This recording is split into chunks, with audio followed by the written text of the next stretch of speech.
Good evening, everyone. Thanks for joining us for the September 22 monthly Labourlaw updates.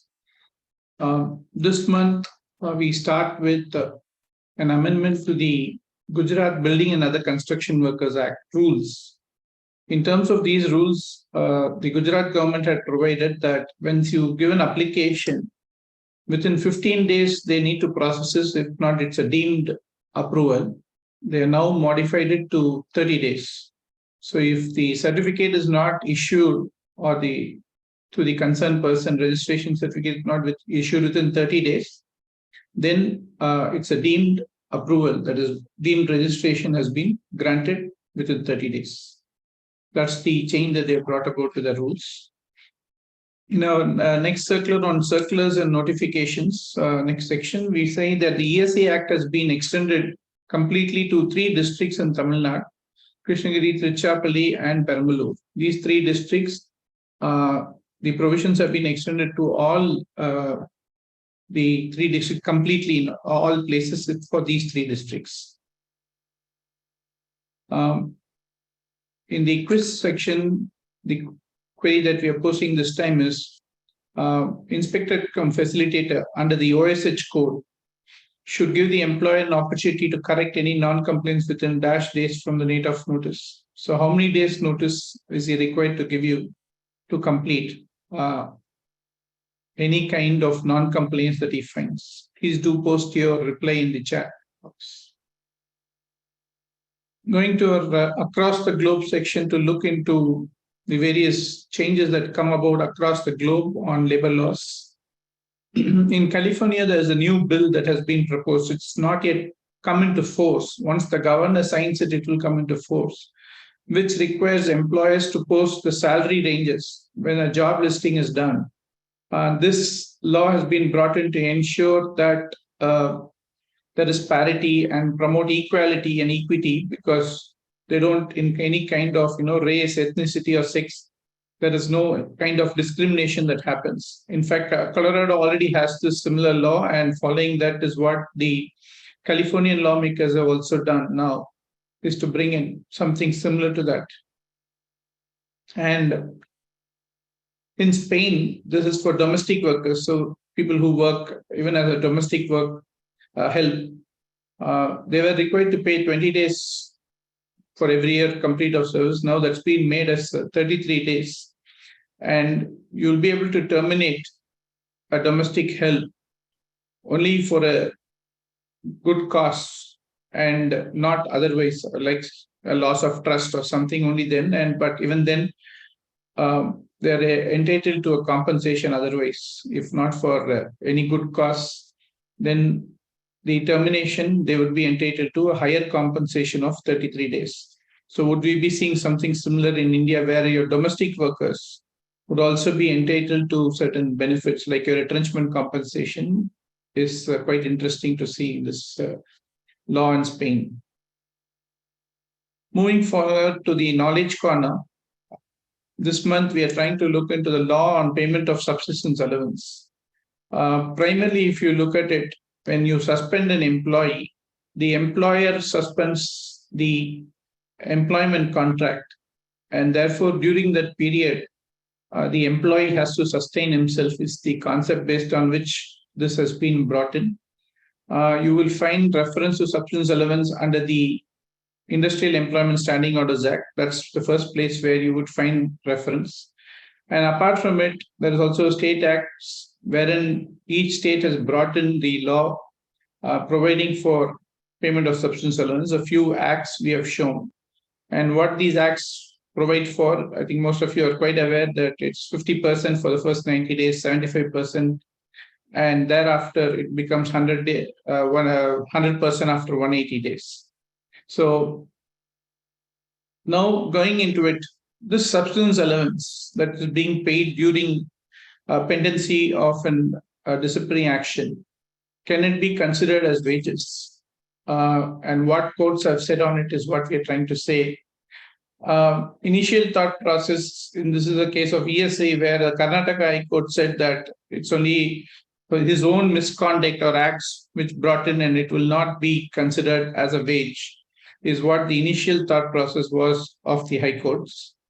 But when that is under the ESA Act, whereas under the Orissa Road Transport Company's case, they went into on the payment of wages and said this payment of subsistence allowance is not wages. And similar followed another case of as no service is being rendered, the Karnataka High Court once again felt that it will not be wages. This is the thought process in which courts have held that it will not be wages, the subsistence allowance that is paid. One more decision of the Andhra High Court in this regard, saying that it will not amount to wages. What happens in ESA then? This, as I said, the initial case law suggested that for purposes of ESA, subsistence allowance will not be wages. However, the Supreme Court later on in 97 clarified that no, it will amount to wages even for the purposes of ESA Act. So, and they said that there will be a liability to pay ESA contribution on subsistence allowance that is paid to an employee.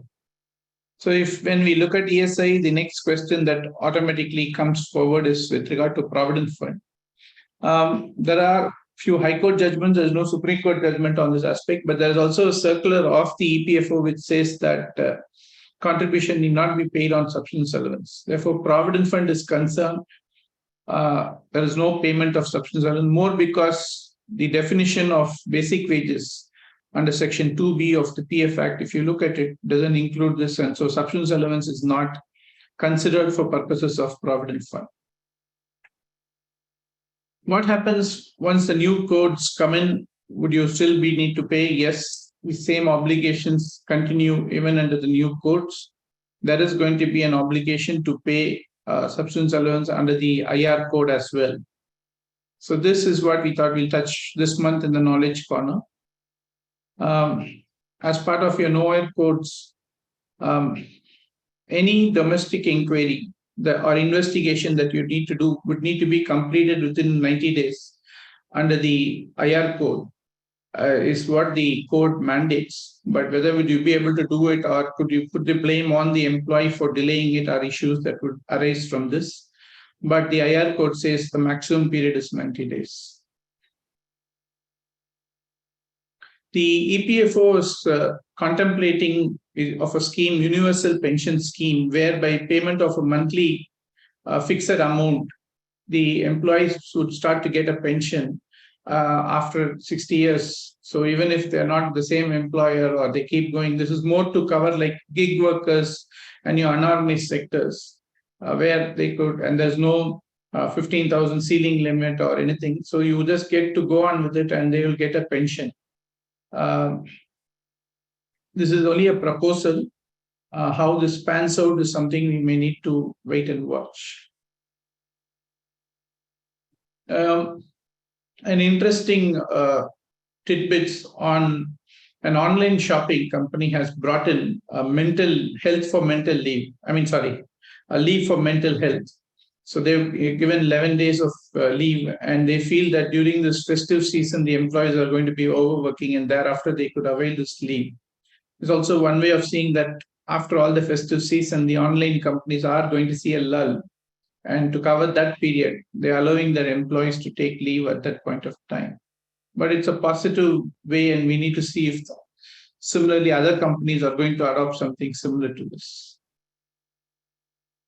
On the case law front, this is not something really new, but then if you look at the finding is that yes, pension all along has been held to be a constitutional right, and it's not at the whims and fancies of the employees. These are all quite settled, but to treat the pension more, giving it a constitutional flavor, and that it's a deferred salary is what the Kerala High Court recently held on pension.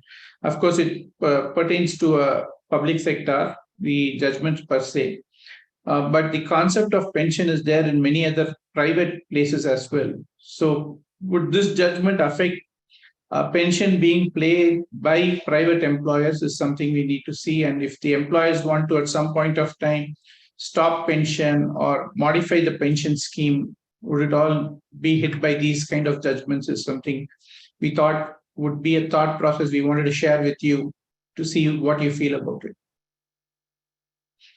This again is from the Supreme Court, but a very different view that they've taken. In fact, earlier Supreme Court had taken a view that the place of work of an employee would not be material, but now they have said this is a case where the employee was working as a driver at Ghaziabad, and he chose to challenge his alleged termination in Delhi, on the ground that the management has its office at Delhi.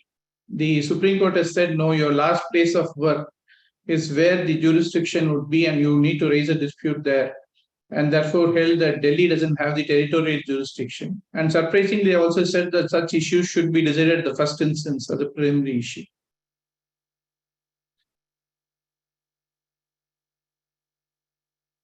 In our Lex Posh segment, we are looking at a case from the Madras High Court. In this case, the women employee had given a complaint. The IC had commenced the complaint, but the respondent employee did not turn up. He was set ex parte. The complainant came forward to give a statement about the misconduct or the harassment per se before the committee.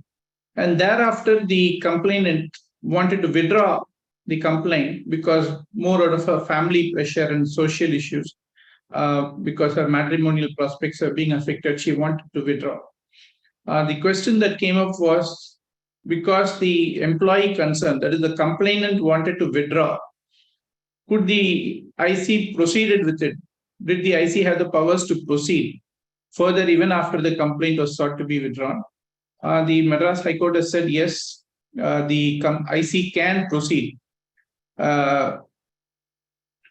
And they can go on with the proceedings, and it is not that merely because, especially given the factors which weighed with the complainant to withdraw. And in fact, she had gone ahead to give a statement before the IC, and the High Court held that the proceedings can be continued with the IC even after the complainant withdraws the complaint. Your answer for the inspector cum facilitator would give you an opportunity to correct, and you have 30 days time to correct. And before that, he cannot launch any prosecution. So this is the new change that come about with the OSH code. So when an inspector finds that you have violated, he gives you 30 days time to correct the non-complaints. Our complaints calendar for September 22. We will, of course, be sharing the PowerPoint with the participants for the day, and you can have a look at it.